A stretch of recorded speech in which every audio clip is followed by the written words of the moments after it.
संतों की श्रृंखला कार्यक्रम के तहत हम लगातार जो है संतों के चरित्र और व्यक्तित्व को लेकर चर्चा कर रहे हैं। आज हमने एक व्याख्यान माला का आयोजन किया है और यह जो व्याख्यान माला है आचार्य श्री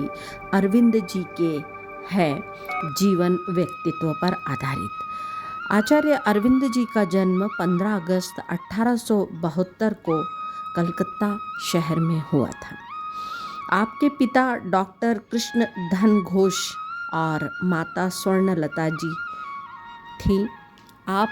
जो है उस समय में अंग्रेजी माध्यम की शिक्षा दीक्षा आपने दार्जिलिंग से प्राप्त की थी। ऐसे ही आप अध्ययन और अध्यापन कार्यों के लिए आपके माता पिता ने आपको विदेश भेजा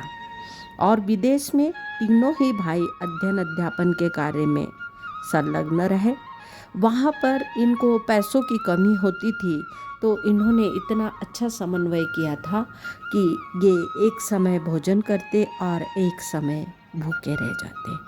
अभाव था, अभावों में भी इन्होंने अपनी शिक्षा और दीक्षा को नहीं छोड़ा और शिक्षा प्राप्त करने के पश्चात आप पुनः जो है भारत लौटे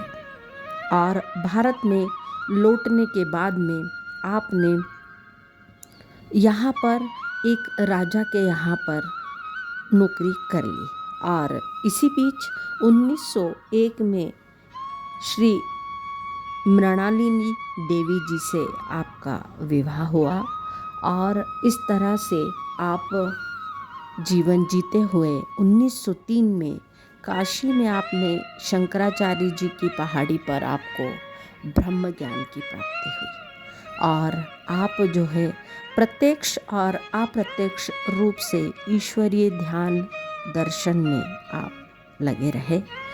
और आपने अपने मन को जीतना और शांत करने के लिए 1908 में श्री विष्णु जी लेले नामक योगी से मन को जीतने का धर्म दर्शन जो है वो प्राप्त किया और इसी तरह से आप अध्ययन और अध्यापन अध्यात्म की ओर बढ़ रहे थे। तभी जो है विद्रोह हो गया और इस विद्रोह में आचार्य अरविंद जी ने सहयोग किया और अंग्रेजों ने इन्हें वहाँ पर पकड़ लिया और पकड़कर इन्हें एक छोटी सी कोठरी में रखा गया और उस छोटी सी कोठरी में इन्होंने श्री कृष्ण शरणम ममा बड़े हृदय भाव से इन्होंने भगवान कृष्ण को वंदन और आराधन किया और भगवान इनको साक्षात स्वरूप में दिखाई देते थे और इतनी छोटी सी कोठरी में वह कैसे रहें उसकी शक्ति उन्हें देते थे। ऐसे आचार्य अरविंद को हम नमन करते हैं।